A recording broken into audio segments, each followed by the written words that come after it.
નમસ્કાર ખેડૂત મિત્રો, આજે આપણે ગીર સોમનાથ જિલ્લાના ઉના તાલુકાના કેસરિયા ગામમાં એક ખેડૂતની વિઝિટ માટે આવ્યા છે, જેઓએ એક ઘઉંની વેરાયટીનું વાવેતર કરેલું છે અને અત્યારે એ પ્લોટ ઉપર આપણે હાજર છે.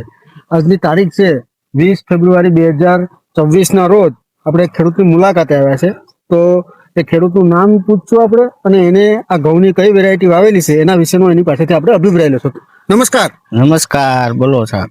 તમારું નામ શું? મારું નામ સિંગડ અનિલભાઈ મેઘાભાઈ, કેસરિયા ગામ કેસરિયા, હા હા. ને તાલુકો ઉના, જિલ્લો ગીર સોમનાથ. ઓકે, હવે આ તમે અત્યારે તમારા ખેતરમાં આપણે આ ઘઉંના ખેતર ઉપર ઉભેલા છે. આ કેટલા વીઘાનું ખેતર છે ઘઉં? આ 3.5 વીઘા છે. ઓકે, 3.5 વીઘા ઘઉંનું વાવેતર કરેલું છે તમે.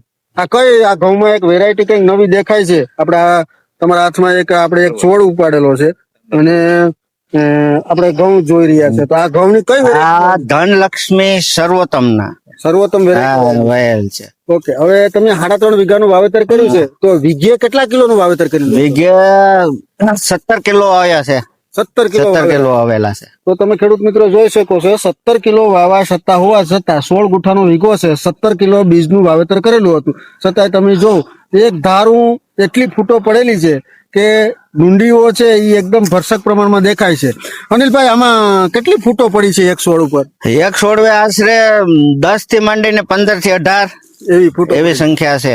ઓકે, આમાં કેટલા પિયત આપેલા હશે તમે? આમાં પિયત 9. ઓકે, અત્યારે ટૂંકમાં ફેબ્રુઆરી મહિનો છે અને અત્યારે ટૂંકમાં પવનનો સમય પણ વધારે છે. તો આ ઘઉંમાં પડવાનું ને એવું કઈ દેખાય છે? આમાં પડવાનો કોઈ પ્રશ્ન નથી, કારણ કે આનું થડ મજબૂત થાય ફૂટ ને કારણે, અને આનો ગોતર જે છે ને છોડનું એ ગ્રોથ નું મજબૂતાય ફૂલ છે. સામાન્ય નોર્મલ પવન થી પણ પડતું નથી. તમે જોઈ શકો છો, આ એક જ છોડ છે, એમાં એટલી ફૂટો પડેલી છે. આપડા એક છોડ ઉપાડેલો છે, એની ફૂટો પડેલી છે. આપણે તમારા સામે ગણી 1 2 3 4 5 6 7 8 9 10 11 12 13 14 અને 15. આ 15 ફૂટો આપણી સમક્ષ આપણે જોવા મળે છે. હવે અનિલભાઈ, તમને આ વેરાયટી કેવી લાગે? આમ ઘઉંમાં વેરાયટી તો ભાઈ સ્ટોપ છે. એનું કારણ છે કે જે આપણે માર્કેટમાં આપણે ખાવા માટેના ઉત્તમ ગણા એ આ જે ટુકડી કહે ને, આપણે ટુકડી મસ્ત લાઇટ વાળો દાણો અને ટુકડા ટાઈપના છે. ફૂલ વેરાયટી, હાઈ કલર.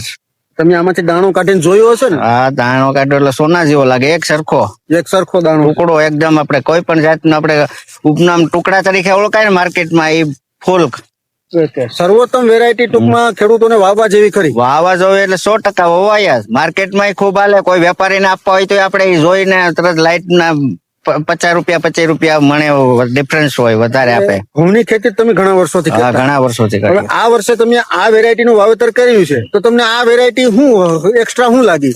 આ વેરાયટી તો ઘણા વર્ષોથી વાવેતા. ઘણા વેરાયટી કરતા તો કઈક પડી જાય, ક્યાંક લાઈટ, ક્યાંક લાંબો દાણો, એ ઘણી ખામી ઉભી થતી. પણ હવે બજારોમાં નવા કંપની નવી આ તે આવે છે, માર્કેટમાં ફૂલ હાલ છે. બિયારણો માટે વાવા જોગ છે ખરેખર.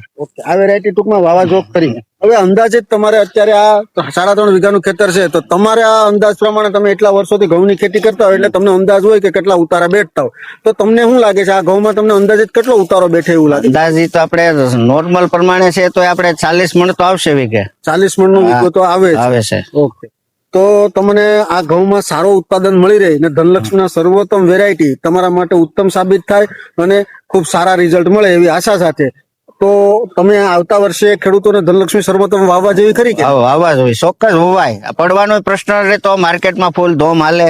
ઓકે, આભાર તમારો.